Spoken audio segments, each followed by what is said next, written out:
नाम उच्चारण ही कर लेना व्यक्ति को पार लगा देता है। मात्र उच्चारण ने यहाँ के लिंग में से किसी ज्योतिर्लिंग में अगर मनुष्य बनकर भी ना आए, मानव का शरीर भी नहीं मिला, मान लो नहीं मिला,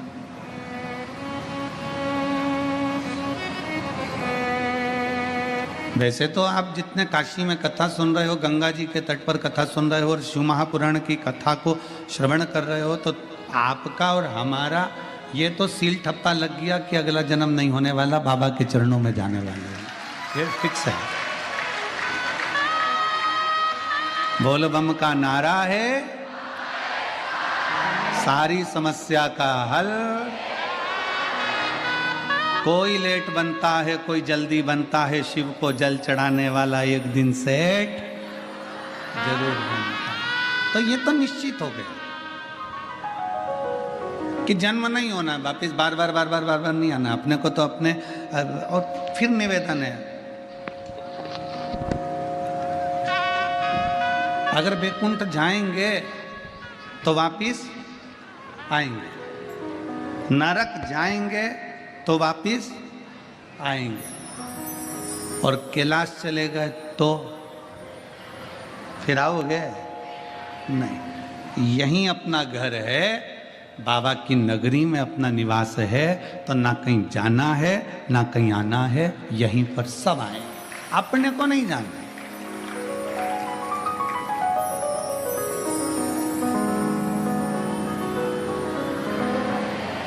अभी हम रास्ते में आ रहे थे तो चित्रकूट, आज बड़े आनंद के साथ में कथा का रसतत्व है। ये पिता का घर है काशी, जिसका केवल नाम उच्चारण मात्र कर दिया जाए, केवल वो कहते हैं ना, लोग डराते हैं तो दूसरे के नाम से डराते हैं। लोग कहते हैं लो फोन पे बात कर लो, हमारे काका जी की पहचान है, लो बात कर लो हमारी। स्कंद पुराण कहती है, स्कंद पुराण का काशी खंड कहता है कि दुनिया के लोग भय दिखाएंगे, डराएंगे दूसरे के नाम से, पर अगर जीव नरक भी जा रहा है, वैकुंठ भी जा रहा है, और वहां चित्रगुप्त महाराज सामने खड़े होकर पूछेंगे कि तूने पुण्य कौन सा करा, तूने सत्कर्म कौन सा करा, तुम्हारे मुख से कुछ ना निकले, केवल काशी एक संबोधन ही निकल गया, तो चित्रगुप्त भी हाथ जोड़कर कह देंगे इसको कैलाश छोड़कर आए। ये साधारण भूमि नहीं है, ना जाने कितना तप, कितनी साधना, कितनी आराधना, पूरा ब्रह्मांड, पूरी सृष्टि जल में मग्न हो जाती है। सतयुग आता है, त्रेता आता है, द्वापर आता है, कलयुग आता है, नष्ट हो जाता है, चले जाता है, फिर वापिस सृष्टि रचना प्रारंभ होती है। कितनी बार सृष्टि पानी में डूब गई, कितनी बार सृष्टि जल में मग्न हो गई, कितनी बार सृष्टि समाप्त हो गई, पर पूरी भूमंडल पर केवल एक काशी ऐसी अजर और अमर है जो कभी समाप्त नहीं होती, वो हमेशा की हमेशा रहती है, वो कभी समाप्त नहीं होती, और बड़ी बड़ी पवित्र है, बड़ी पवित्र, बड़ी आनंद है। और इसकी पवित्रता का ध्यान आपको और हमको भी रखना है, इसकी पवित्रता का ध्यान आपको और हमको रखना है। काशी पवित्र है, उसकी पवित्रता आप और हमको बनाकर रखना। गंगा जी का स्नान करने जाओ, मना नहीं है, पर याद रखना कोई गंदगी मत फैलाना। कथा श्रवण करने के लिए बैठे हो, कंकर कंकर में मेरा शंकर है, विश्वनाथ की धरा की एक एक कंकर में मेरा शंकर समाया हुआ है, कहीं ऐसी ऐसी जगह पर कोई गंदगी मत करना। रोज प्रतिदिन कथा सुनने के बाद शाम का समय मिल जाए तो जितना कचरा पड़ा हो उसको एकत्रित करना, कचरे की गाड़ी आएगी उसमें डालकर उसको पहुंचा देना, अपनी भूमि को अपने को स्वच्छ रखना है। कण कण में शंकर है। स्नान करने जाओ तो ध्यान रखो कि गंगा में हम स्नान कर रहे हैं, कोई बेकार वस्त्र वहां न पटक के आ जाए, कोई जूतल चप्पल हम वहां न पटक कर जाए, कोई चीज हम वहां न पटक कर जाए, इसका स्मरण रहे। काशी की पवित्रता का ध्यान आपको और हमको रखना है।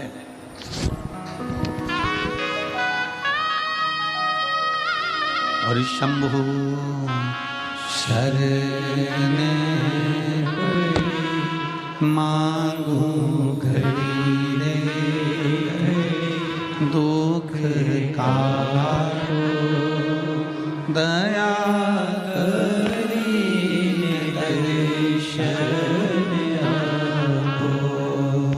शंभो शरण पड़ी मांगू घड़ी रे घड़ी, दुख काटो दया करीने दर्शन।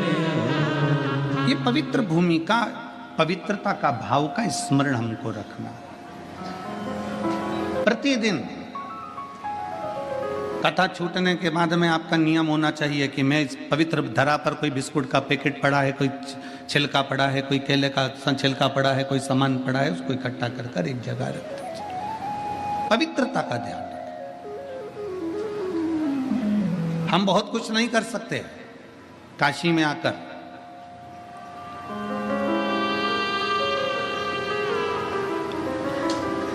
दो चीजें कर सकते हैं।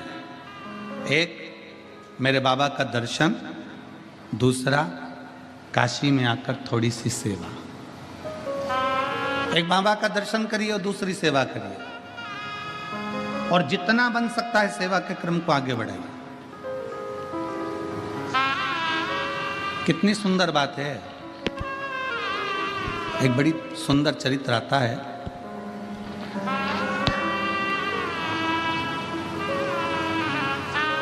एक पुलोमा असुर है और उसकी एक बेटी है जिसका नाम सची है, जो इंद्रदेव के साथ में ब्याही है। सची असुर है, असुर प्रवृत्ति का है। और पुलोमा की धर्म पत्नी के गर्भ से, पुलोमा की धर्म पत्नी के गर्भ से कोई संतान का सुख नहीं था।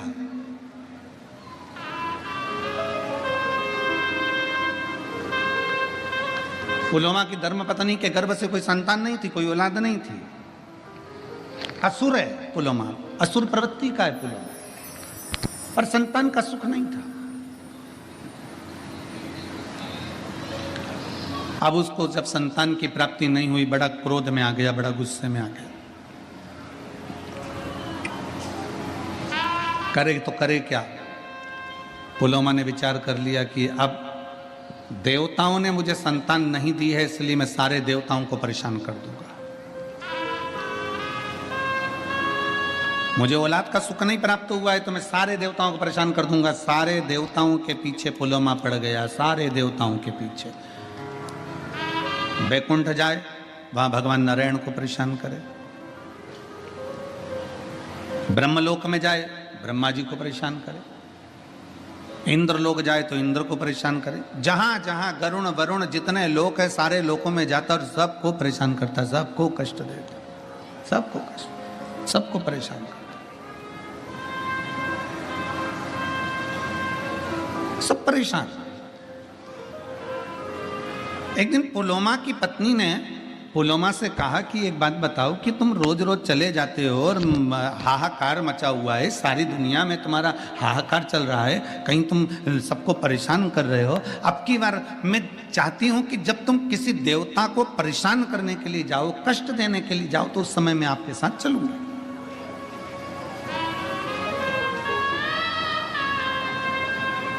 जरा इस पवित्र धरा की पुण्यता देखिए कितनी प्रबल है। अभी आप अगर किसी असुर के रूप में किसी देवताओं को परेशान करने के लिए जा रहे हो तो मैं आपके साथ चलूंगी।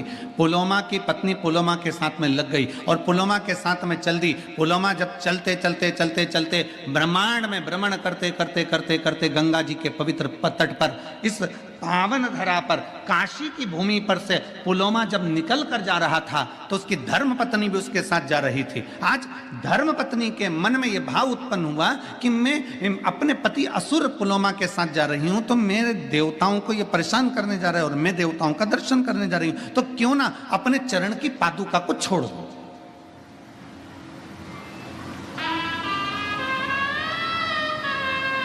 अपने चरण की पादुका को मैं त्याग दूं।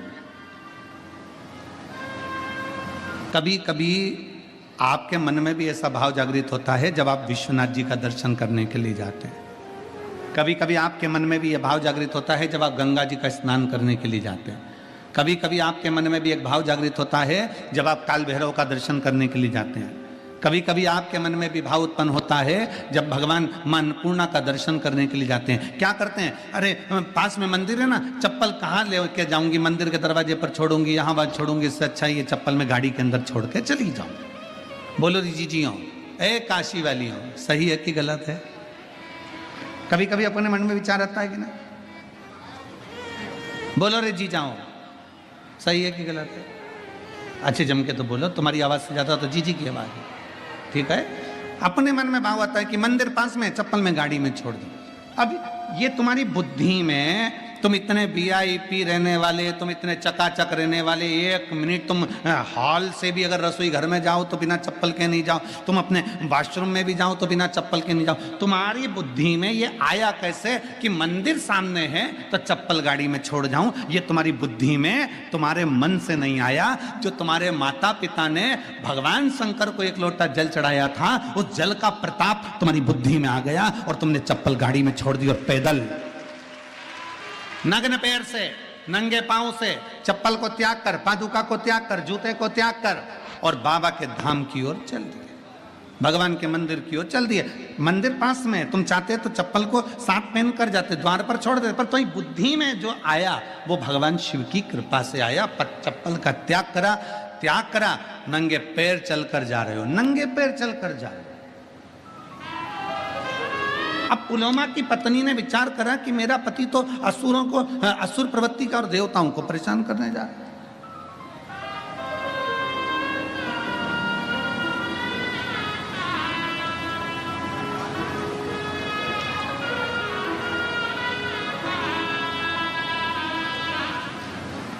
असुर जितने थे ना, इनकी जो धर्म पत्नियां थी ना, अपने पति का युद्ध देखना पसंद करती थी। रामचरितमानस में एक बड़ा सुंदर भाव आया। रामचरितमानस में रावण मर गया, मंदोदरी रो रही है।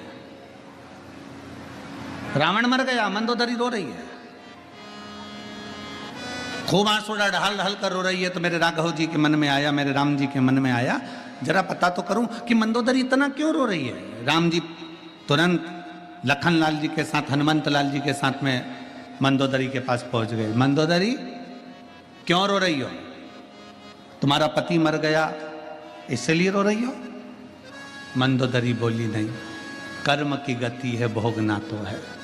मुझे मालूम था मेरा पति मरेगा। मंदोदरी, तेरे पुत्र मर गए तू इसलिए रो रही है? कर्म की गति है, मैं जानती थी कि मेरे पुत्र गलत का साथ दे रहे हैं तो वो भी मरेंगे। मंदोदरी, तेरा देवर कुंभकर्ण मर गया इसलिए रो रही है? नहीं, कर्म की गति है, वो भी भोगना है। तेरा पूरा राक्षस कुल समाप्त हो गया मंदोदरी, तू इसलिए रो रही है? मंदोदरी कहती है नहीं, मेरा रोना इसलिए भी नहीं है। फिर मंदोदरी तू रो क्यों रही है? किस लिए तुझे रोना आ रहा है? तो मंदोदरी कहती है मैं रो इसलिए रही हूं कि दरवाजे पर इतने दिन से राम आकर खड़े थे और मैं दरवाजे के बाहर निकलकर उसका दर्शन ना कर सकी, इसलिए रो रही हूं। लंका के दरवाजे पर राम खड़े थे और मैं उसका दर्शन ना कर पाई। लंका के दरवाजे पर राम आकर खड़े थे और मैं उनका दर्शन ना कर पाई। तो भगवान राम ने कहा मंदोदरी, ये कोई अच्छी बात थोड़ी ना है कि किसी अच्छे कुल की स्त्री बाहर निकलकर दर्शन करने के लिए बाहर आए। नहीं स्वामी, अगर मैं मेरे पति से कहती कि मुझे युद्ध का दर्शन कराना है तो मेरे पति युद्ध का दर्शन कराते। मैं युद्ध देखने के लिए नहीं आती, केवल आपका दर्शन करने के लिए आती कि मेरे दरवाजे पर राम आए हैं तो उनका आदर कर लूं, सम्मान कर लूं, सत्कार कर लूं, उनका दर्शन कर लूं, उनका दर्शन कर लूं, बस उनको प्रणाम कर लूं।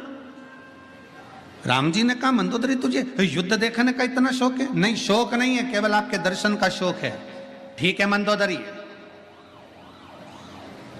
ये दशरथ पुत्र राम आज तुझे वचन देता है, अगर तू युद्ध का दर्शन करना चाहती थी तो मैं तुझे युद्ध का दर्शन कराऊंगा, पर इस जन्म में नहीं मंदोदरी, मेरा जो अगला अवतार होगा कृष्ण अवतार, तब मैं तुझे युद्ध के मैदान में खुद बुलवाऊंगा। तू जब तक मंदोदरी कहती है मैं तो मर जाऊंगी, मेरे प्राण छूट जाएंगे, भगवान कहते तुझे मरने भी ना दूंगा। और आया था समय, आप सभी ने महाभारत का एक सुंदर चरित्र श्रवण करा होगा। भीम ने शब्द कह दिया था द्वारकानाथ के सामने, द्वारकाधीश चिंता करने की जरूरत नहीं है, ऐसे कौरवों की सेना को तो मैं मरोड़ कर छोड़ दूंगा और तोड़कर इनको फेंक दूंगा, इनको तो मैं जीवित नहीं रहने दूंगा। जब भगवान द्वारकानाथ के शब्द सुना तो द्वारकाधीश को लगा कि पांडवों में सबसे ज्यादा अभिमान भीम को अपनी वीरता का है, ये बर्बाद कर देगा, ये समाप्त कर देगा। और भीम को इतना अहंकार आना है तो ये भीम कहीं ना कहीं समाप्ति की ओर लेकर जाएगा। इसलिए भगवान द्वारकानाथ ने कहा भीम युद्ध मार्ग में लड़ना, तुम्हें अपनी वीरता का अहंकार है, हम जानते हैं, तुम जाओ एक काम करो, लंका जाना, वहां से मंदोदरी को लेकर आओ, मंदोदरी को लेकर आना और कहना कि मुझे युद्ध के मैदान में युद्ध का दर्शन कराने के लिए द्वारकानाथ ने बुलाया। मंदोदरी कौन? भीम पूछ रहे हैं। तो भगवान द्वारकानाथ कहते हैं पहले लंका में जाओ, मंदोदरी को लेकर आओ। भीम लंका में गए, भीम ने जाकर लंका में प्रणाम किया और पूछा कि मंदोदरी कहाँ रहती है। बूढ़ी सी मंदोदरी अपने कक्ष में बैठी हुई थी। भीम ने जाकर प्रणाम कर कर कहा मंदोदरी हो? हाँ, चलिए, कौरव और पांडवों का युद्ध होने वाला है,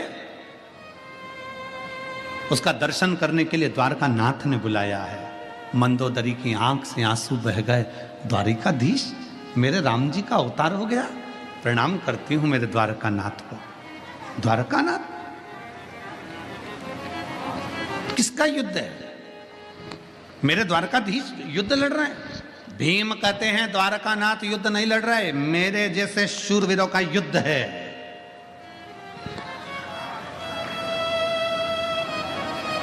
जो सुना मंदोदरी ने कहा ठीक है, आप पहले स्नान करो फिर अपन चलते हैं।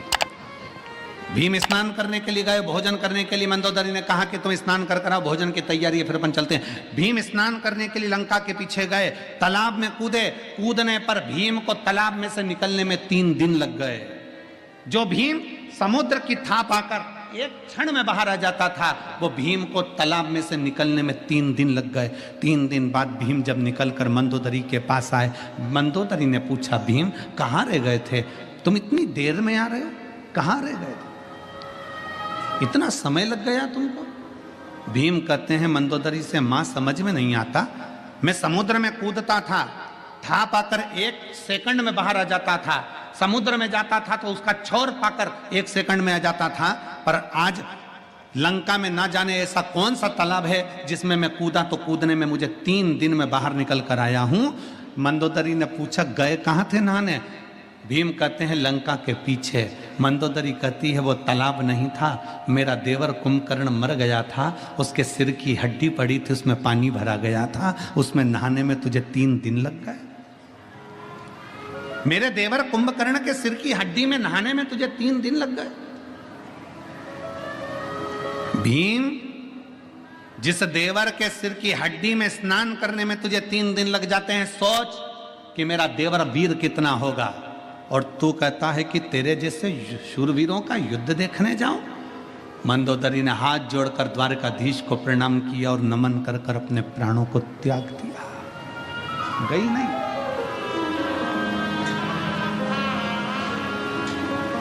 असुर प्रवृत्ति में जन्म लेने वाली कई असुर राजाओं की धर्म पत्नियां भी ये चाहती थी कि भगवान का दर्शन हो जाए। उस समय उसमें एक पुलोमा की धर्म पत्नी थी। पुलोमा का धर्म पत्नी जब भ्रमण करते करते करते करते अपने पति पुलोमा के साथ में इस काशी की पवित्र धरा पर आती है और पुलोमा की पत्नी काशी की पवित्र धरा पर आती है। आते आते पुलोमा की पत्नी ने विचार करा कि अब मैं अपनी पादुका का त्याग कर देती हूँ। ये पादुका का त्याग करना भी मतलब आप अगर किसी मंदिर में जा रहे हो, देवालय में जा रहे हो, शिवालय में जा रहे हो, कुछ दूरी पर अपनी पादुका, अपनी चप्पल को छोड़ देना भी यह हमारे जीवन की एक कृतार्थता है।